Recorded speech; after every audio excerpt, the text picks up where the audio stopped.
आती 28 बाब और उसकी पहली आयत से खुदावंद के हुजूर तलावत करेंगे। और सबत के बाद हफ्ता के पहले दिन पोप फूटते वक्त मरियम मगदलीनी और दूसरी मरियम कब्र को देखने आई, और देखो एक बड़ा भूचाल आया, क्योंकि खुदावंद का फरिश्ता आसमान से उतरा और पास आकर पत्थर को लुढ़का दिया और उस पर बैठ गया।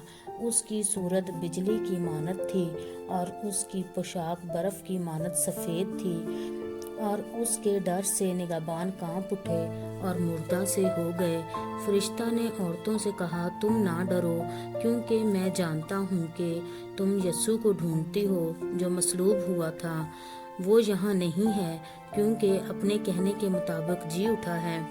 आओ ये जगह देखो जहाँ खुदावंद पड़ा था, और जल्द जाकर उसके शागिर्दों से कहो कि वो मुर्दों में से जी उठा है, और देखो वो तुमसे पहले गलील को जाता है, वहाँ तुम उसे देखोगे। देखो मैंने तुमसे कह दिया है। और वो खौफ और बड़ी खुशी के साथ कब्र से जल्द रवाना होकर उसके शागिर्दों को खबर देने दौड़ी। और देखो यस्सु उनसे मिला और उसने कहा, सलाम। उन्होंने पास आकर उसके कदम पकड़े और उसे सजदा किया। इस पर यस्सु ने उनसे कहा, डरो नहीं, जाओ मेरे भाइयों से कहो कि गलील को चले जाएं, वहाँ मुझे देखेंगे।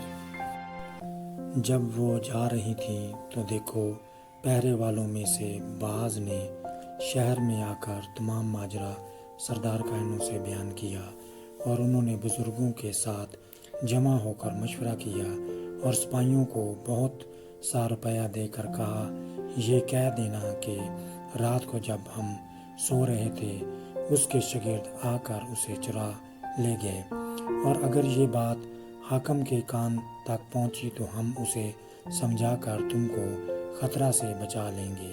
बस उन्होंने रुपया लेकर जैसा सिखाया गया था वैसा ही किया, और ये बात आज तक यहूदियों में मशहूर है। और 11 शागिर्द गलील के उस पहाड़ पर गए जो यस्सु ने उनके लिए मुकर्रर किया था, और उन्होंने उसे देखकर सजदा किया, मगर बाज ने शक किया। यस्सु ने पास आकर उनसे बातें की और कहा कि आसमान और ज़मीन का कुल अख्तियार मुझे दिया गया। बस तुम जाकर सब कौमों को शागिर्द बनाओ और उनको बाप और बेटे और रूह कुदस के नाम से बपतिस्मा दो, और उनको ये तालीम दो कि उन सब बातों पर अमल करें जिनका मैंने तुमको हुक्म दिया। और देखो मैं दुनिया के आखिर तक हमेशा तुम्हारे साथ हूँ। खुदा के कलाम के पढ़े सुन जाने पर खुदा की खास बरकत हो। आमीन।